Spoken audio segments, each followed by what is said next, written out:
Lendemain de deuil national, le Sénégal, frappé par une grande autre perte, Sidi Mokhtar Mbacké est parti sur la pointe des pieds. Le président de la République, l'archevêque de Dakar, autorités politiques et fidèles retiennent du défunt khalife général des Mourides un grand unificateur.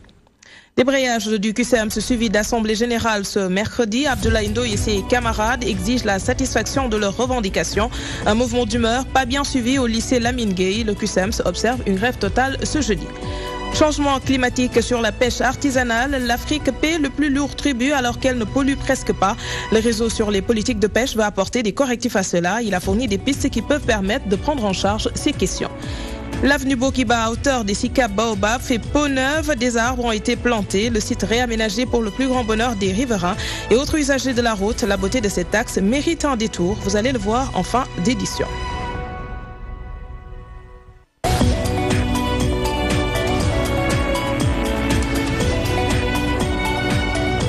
Le président de la République retient de Serigne Sidi Mokhtar Mbacké un grand unificateur qui a beaucoup œuvré pour la concorde du monde islamique, un grand bâtisseur qui, de par sa personnalité, incarnait la sagesse. Le chef de l'État a aussi réitéré son engagement à poursuivre les grands chantiers aux côtés du nouveau khalife Serigne Mountakha Bassirou Mbacké. Le président Macky Sall a présenté les condoléances de la nation sénégalaise à la famille de Serigne Touba, les temps forts de ce déplacement dans la cité religieuse avec Papous Matissé. Le Sénégal a perdu une grande figure de l'islam. Ainsi va la République s'incline devant la mémoire du 7e calife de Bamba, rappelé à Dieu ce mardi à Niary Gaïdé.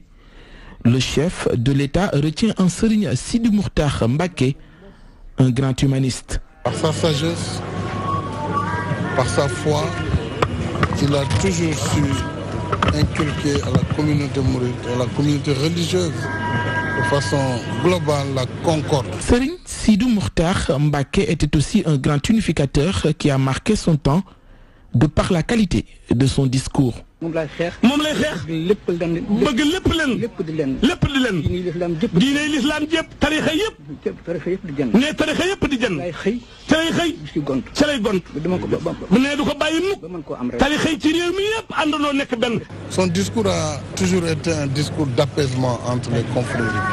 Pour qui connaît souvent des relations heurtées ou parfois dynamiques entre les confréries. Durant tout son magistère, nous avons pu avoir, grâce à ses efforts et aux efforts des autres chefs religieux. Un grand bâtisseur s'en est allé à l'âge de 94 ans. Le président Macky Sall s'engage à nouveau aux côtés du nouveau calife pour perpétuer l'œuvre de Bamba. Mon engagement à poursuivre les efforts de l'État auprès de la communauté mouride, mes efforts personnels. Serigne Mountakha Bachir est un homme également pour qui nous avons non seulement la certitude que l'œuvre sera préservée, entretenue, mais nous avons foi qu'avec l'aide de Dieu, il pourra bâtir de grandes choses pour l'islam et pour le mouridisme. Serigne Sidi Mokhtar Mbacké repose désormais à Gouy-Mind, laissant derrière lui tout un pays consterné par sa disparition. Serigne Mountakha Bassirou Mbacké à la mission de Bamba. L'Église compatie à la douleur de la communauté retient Serigne Sidi Mokhtar Mbacké, qui s'en va en train de simplicité, d'homme de Dieu, Seigneur Benjamin Ndiaye, qu'il fasse partie de tous ceux qui intercèdent pour nous auprès du Tout-Puissant. Les condoléances de l'Église catholique au micro de Djibi Sadio. C'est avec tristesse et grande peine que j'ai appris le rappel à Dieu de Serigne Sidi Mokhtar. Je voudrais en cette circonstance présenter mes condoléances attristées à sa famille et à toute la communauté mouride. C'est une belle figure qui s'en va, empreinte de simplicité, d'homme de Dieu, retiré du monde, que désormais il fasse partie de tous ceux qui intercèdent pour nous auprès de Dieu, pour que nous continuions notre chemin jusqu'au jour où Dieu voudra bien que nous les rejoignions. Que la paix repose avec Serigne Sidi Mokhtar, que le Seigneur lui donne de connaître la joie sans fin. La disparition du khalife général des Mourides, tristement accueillie par la Oumma islamique à la mosquée Massalikul Jinan, les quelques fidèles trouvés sur place saluent l'œuvre de Serigne Sidi Mokhtar Mbacké. Ils le considèrent comme un unificateur, un bienfaiteur à l'endroit des plus démunis, sans oublier son engagement pour l'achèvement de la mosquée Massalikul Jinan. Même témoignage à son domicile des HLM, un reportage de Codé Ndiaye.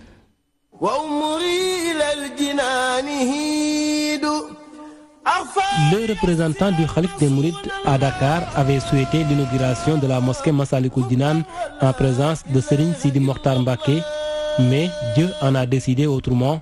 Le défunt Khalif est parti, mais son œuvre servira aux générations futures. Pour la mosquée, je commence d'abord par la mosquée de Touba. C'est l'œuvre de son grand-père, la mosquée de Touba. Il l'a amené de 5 minarets à 7 minarets. C'est une mosquée que son défunt grand frère avait débuté, Serigne Bara Mbacké. Il lui a laissé le témoin. Et je pense qu'il a commencé la construction en 2012. Aujourd'hui, on est en 2017. Je pense qu'en 5 ans, construire une mosquée d'une valeur pareille, vraiment, c'est grandiose.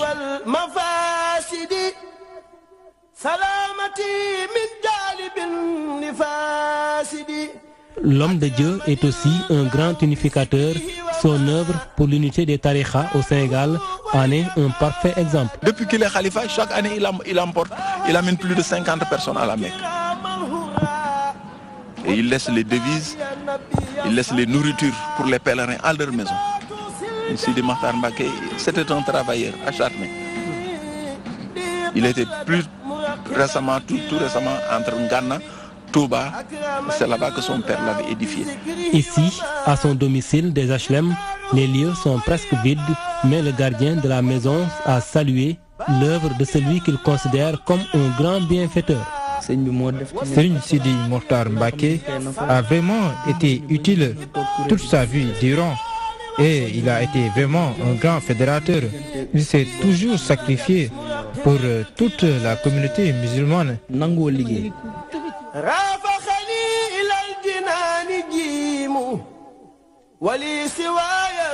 Le 7e Khalif de Bamba est rappelé à Dieu à l'âge de 94 ans. Son amour pour l'islam, ses œuvres pour la communauté mouride, notamment ses travaux pour la grande mosquée de Touba et la mosquée Massalikul Jinan, resteront à jamais gravés dans les mémoires. Chérif Cheikh Hadramé Bahaïda Aïdara, guide religieux de la Tariqa Khadria, a magnifié également l'œuvre du défunt Khalif général des Mourides. Pour lui, la disparition est une immense perte pour la Oumma islamique. Il garde le souvenir d'un bon voisinage avec le défunt Khalif aux HLM. À Keur Serigne Bi, l'on se souvient des qualités du 7e Khalif de Bamba. Les fidèles retiennent de lui son engagement et sa capacité à fédérer toutes les forces de la communauté musulmane. Quant à son successeur, Serigne Mountakha Bassirou Mbacké, les talibés de Serigne Touba magnifient son humilité et son dévouement au fondateur du mouridisme. Mohamedou Diallo était à Keur Serigne Bi ce matin. À Keur Serigne Bi, un lieu historique ô combien important pour les mourides. Il a été réfectionné par le premier Khalif de Bamba, Serigne Modou Moustapha Mbacké. Le rappel à Dieu de Serigne Sidi Mokhtar Mbacké ne laisse guère indifférent ses fidèles. Durant ses 7 ans de magistère, il a fait de grandes réalisations. Il a su perpétuer le legs de Serigne Touba, comme en témoigne la construction de la grande mosquée de Massalikul Jinan.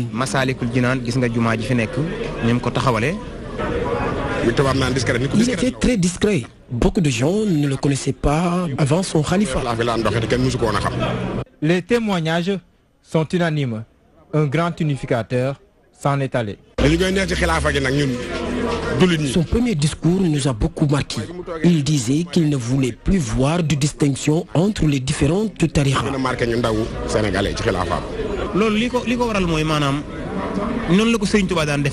C'est l'illustration la plus parfaite des enseignements de Serigne Touba. Il a fait appel à tous ceux qui veulent prendre la direction indiquée par Dieu. Serigne Sidi Mokhtar Mbacké s'en va. Serigne Mountakha Bassirou Mbacké s'installe au Khalifa, il aura la lourde tâche de perpétuer les enseignements du fondateur du mouridisme. Serigne Mourtala Mbacké s'est avant tout distingué par son humilité, sa culture générale et son goût du savoir. 7 ans en tant que Khalife général des Mourides, le 7e gardien du temple aura entrepris et réalisé des projets de taille.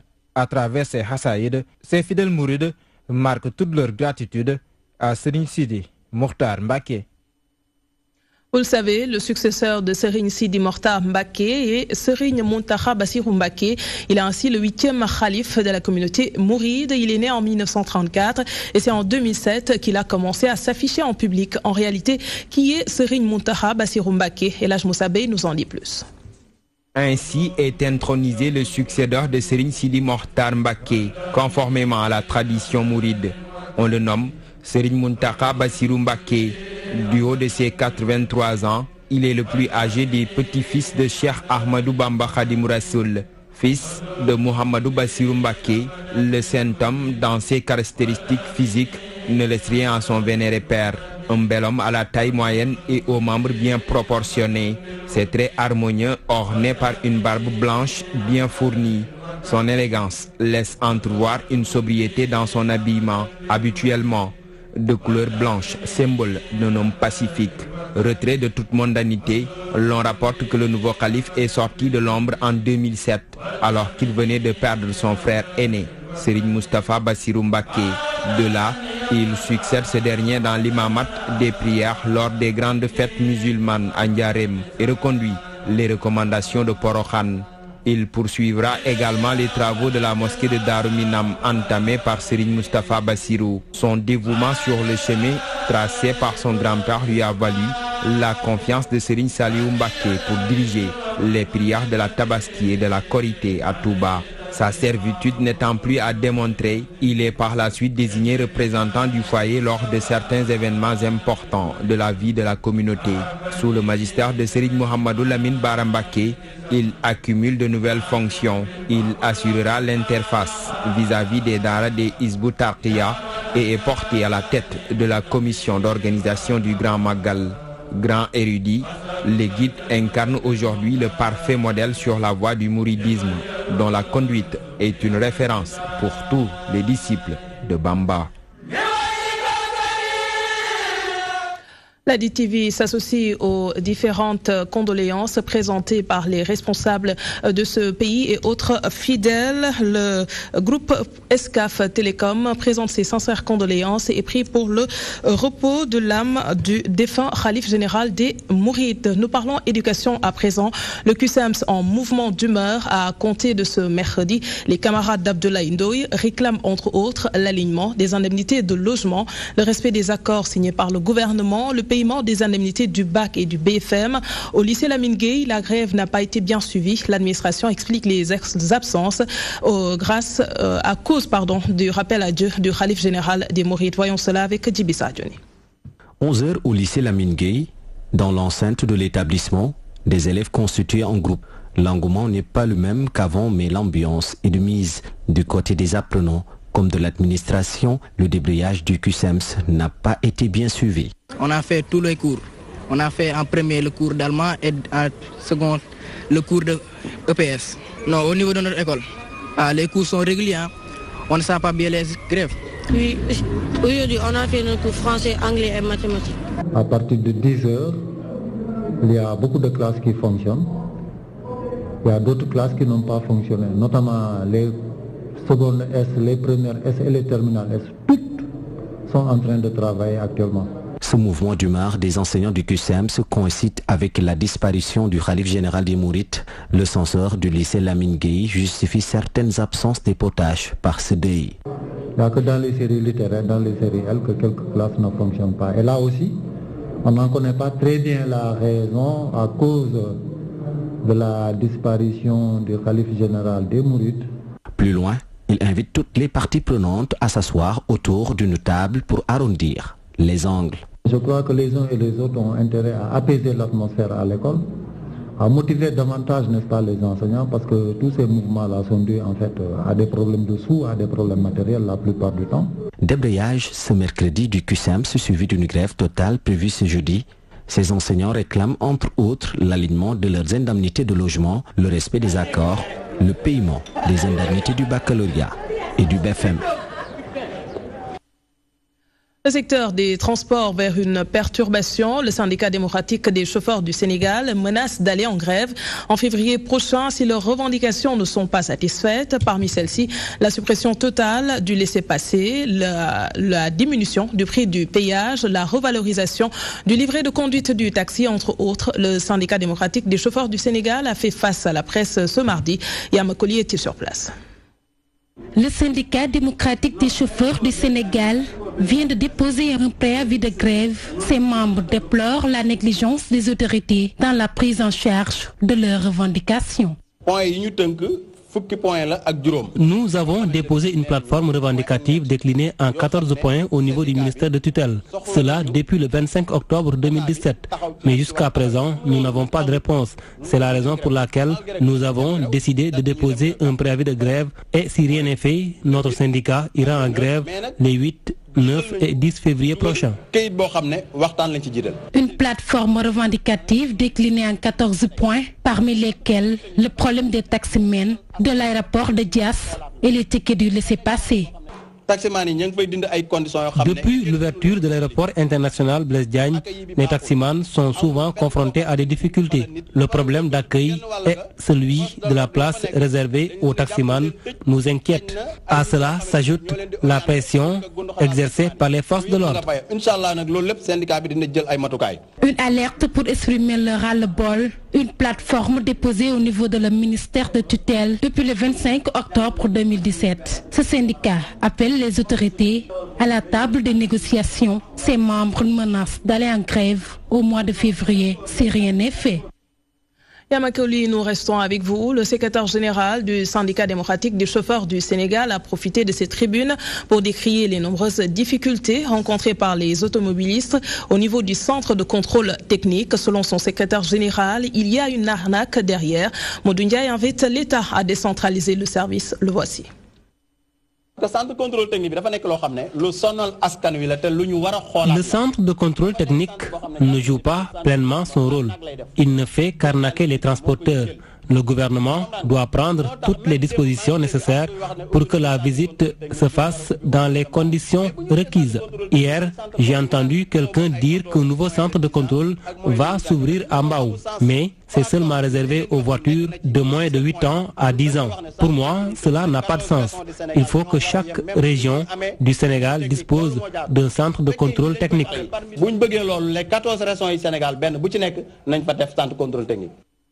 Je le disais en titre, le réseau sur les politiques de pêche a identifié et quantifié les dégâts causés par le changement climatique sur la pêche artisanale. Une étude a été menée à cet effet. Dans le document, il est dit que l'Afrique subit des pertes et préjudices et pourtant le continent ne pollue presque pas. Avec l'aide de la coopération internationale allemande, le réseau a fourni des pistes qui peuvent permettre de prendre en charge ces questions. Les précisions de Aïda Mamadou Diop. Une pêche artisanale en perte de vitesse, des espèces marines qui se raréfient. L'activité ne nourrit plus son homme. Le changement climatique est passé par là. Dans notre région, la pêche a une importance économique, mais aussi a une importance culturelle et historique. Et souvent, les impacts donc, du changement climatique peuvent amener à une destruction donc, de ce patrimoine culturel et historique que constitue la pêche artisanale. Il faut donc agir et mettre en place des actions allant dans le sens de prendre en charge les pertes et préjudices. L'Afrique pollue moins et paye le plus lourd tribut. Quand quelqu'un subit un préjudice du fait de son prochain, il a droit à une forme de compensation. Mais ce qui se passe dans le domaine du changement climatique est simplement effarant. Les pays qui causent des dégâts reconnaissent ces dégâts, mais n'en assument pas jusqu'à maintenant les responsabilités. Les moyens financiers destinés à corriger les dégâts causés suivent les mécanismes d'aide. Réclamation devrait donc être faite et il faut mener le combat au plus haut sommet. On est bien engagé, on appuie beaucoup sur le développement des solutions pour une solution compréhensive pour les risques et pour faire en sorte mieux pour l'adaptation climatique. Les dégâts causés par le changement climatique dans la pêche artisanale sont donc énormes. Ils sont d'ordre économique, social et matériel, avec l'érosion côtière qui handicape le tourisme dans les stations balnéaires. L'étude qui fait aujourd'hui l'objet de restitution va permettre aux acteurs du secteur d'identifier et de quantifier ces dégâts pour une prise en charge effective de ces problèmes. Restons dans le chapitre économique. Le niveau élevé des dettes bancaires et les procédures pénales auxquelles les acteurs des banques font face peuvent fragiliser le financement de l'économie sénégalaise. Déclaration du président de l'association des professionnels des banques et des établissements financiers du Sénégal, Bokar Sy, souligne toutefois les résultats notoires enregistrés dans le secteur bancaire ces 2 dernières années. Le ministre de l'économie et des finances reconnaît que des efforts restent à faire et qu'il faudrait augmenter le taux de bancarisation, nous dit Fatoumata Touré. Un cadre d'échange entre l'association professionnelle des banques et établissements financiers du Sénégal et le ministre de l'économie, des finances et du plan. Au cours des discussions, le président de l'association évoque d'importantes réalisations faites dans le secteur bancaire de 2015 à 2017. Nous sommes partie prenante et maillon important de ce dispositif, avec, au 31 décembre, 28 banques et établissements financiers au service de l'économie, 5150 collaborateurs permanents, 412 agences à travers le pays et 1 597 comptes bancaires. Mais ce secteur rencontre d'énormes problèmes. Les banquiers ont profité de cette occasion pour mettre à nu leurs doléances. Nous voudrons également souligner qu'il nous arrive, dans le recouvrement de nos engagements, puisqu'on travaille avec l'épargne de nos compatriotes, d'être attrait personnellement en procédure pénale pour des affaires commerciales. C'est la loi, certes, mais elle expose des soldats de l'économie que nous sommes et peut fragiliser le financement de nos économies. Le ministre de l'économie, des finances et du plan salue l'effort fourni par les banques. Il soutient que le gouvernement ne ménagera aucun effort pour trouver des solutions. Les performances réalisées par le secteur bancaire ces dernières années et que je salue au passage m'autorisent à espérer que l'objectif poursuivi est largement à notre portée. L'État a mis en place des instruments de financement spécifiques dédiés à cette frange du secteur privé que sont la BNDE, le Fonds 6 et le Fonds J. Dans le même sillage, des réformes importantes ont été mises en œuvre pour faciliter l'accès de nos entreprises au financement. Les banques contribuent à l'économie du pays. Ainsi, les professionnels du secteur bancaire déplorent les cyberattaques et demandent à l'État de mettre des dispositifs pour sécuriser leurs données personnelles. Parlons santé à présent. Le Sénégal est passé à un peu plus d'1 million de cas de paludisme en 2001 à 3000 en 2016. À cela s'ajoute la diminution du taux de morbidité, révélation du coordonnateur du programme national de lutte contre le paludisme. Des résultats obtenus grâce à la recherche scientifique. Le PNLP a aussi joué un rôle considérable. Toutefois, des défis restent à relever. Dr Sen prenait part à la rencontre organisée en prélude à la 7e édition de la conférence de l'initiative multilatérale sur le paludisme qui se tiendra en avril prochain. Les détails avec Abdoulaye Ndiaye. Cette rencontre vise à préparer la tenue de la 7e édition de la conférence de l'initiative multilatérale sur le paludisme. Créée en 1997, en l'espace de 20 ans, des résultats satisfaisants sont obtenus grâce à la recherche scientifique. Au Sénégal, nous pouvons dire que nous avons eu des résultats extrêmement intéressants en termes de réduction de la morbidité et de la mortalité. Rappelez-vous, on partait de 800 000 cas avec 8 000 décès. Mais maintenant, nous sommes autour de 100 000 cas et quelques décès, centaines de décès. Cela signifie simplement que d'importants progrès ont été réalisés. Et ces progrès, nous les avons obtenus grâce à cette collaboration extrêmement forte entre les chercheurs que nous sommes et le système de santé, notamment le programme national de lutte contre le paludisme. C'est pourquoi le Sénégal est leader, un bon élève, puisque de 2001 à nos jours, il est passé de 1 700 000 cas à 3 000 cas liés à cette pathologie.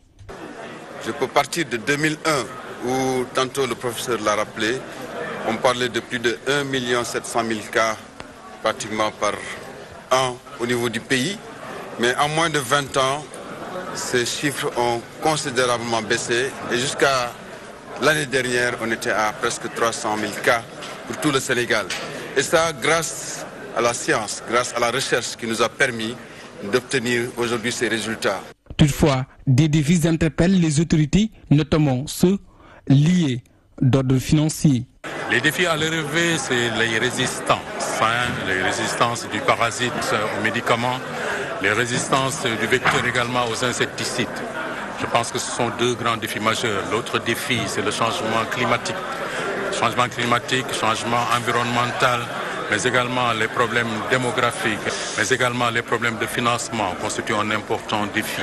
Cette 7e édition de la conférence de l'initiative va se dérouler les 15 et 20 avril, occasion pour les chercheurs de développer de nouvelles connaissances sur la prévention et le traitement sur le paludisme. Nous en venons à notre reportage du jour. Si vous avez déjà emprunté l'avenue Bourguiba à hauteur des Sika Baobab, vous avez sûrement constaté le décor qui est totalement différent de celui de bon nombre d'artères de la ville. Des arbres bien touffus campent bien le décor au grand bonheur des riverains et autres usagers de la route. Et si vous n'y êtes pas encore passé, faites-y un tour pour découvrir la beauté de la nature au moment où Dakar crie et pleure l'absence d'espace vert à cause de l'urbanisation galopante. Sika Baobab, elle, respire à volonté l'air pur. Mansour Sow a été séduit par le cadre. Regardez. Mamadou Sek habite les Maristes. Il attend tranquillement l'arrivée du bus sur l'avenue Dakar-Bourguiba. À l'abri des rayons ultraviolets du soleil, il ne cache pas sa satisfaction quant aux travaux et aménagements sur le tronçon Baobab, Sika Bourguiba. C'est une chance et peut-être une bonne politique d'implantation et de protection. Mais sur l'avenue, sur cet axe-là, de Baobab jusqu'à l'école normale, vraiment, même pour attendre le bus, tu es protégé du soleil, ainsi que pour le taxi. Et que c'est bien, on respire mieux et c'est propre, c'est bien d'aller. L'axe très différent des artères et autres avenues de la capitale sénégalaise, un cadre inhabituel pour les Dakarois. Des arbres à perte de vue jalonnent l'avenue. Ce décor est le fruit d'un partenariat entre la mairie de Mermoz Sacré-Cœur et la ville de Dakar. Je cherche donc, je peux dire, tout simplement à pouvoir répondre aux aspirations de la population, à pouvoir donc répondre aux besoins donc de la population de Mermoz Sacré-Cœur, tout simplement donc en donnant je peux dire un aperçu de ce qui s'est fait dans la commune de Mermoz Sacré-Cœur. C'est dans ce cadre-là qu'il a eu à réhabiliter ou bien même réaménager cette zone avec un partenariat qu'il a eu à tisser avec la ville de Dakar, qui nous ont aussi beaucoup aidés pour que cette zone aujourd'hui soit donc l'une des avenues les plus en vue ou bien même, je peux dire, les plus belles avenues donc de Dakar. Une règle ça. On ne peut pas construire sans prévoir des espaces verts, sans les arbres. Donc voilà, ça doit être une règle, à défaut de revoir cette politique-là. Parce que vraiment Dakar étouffe.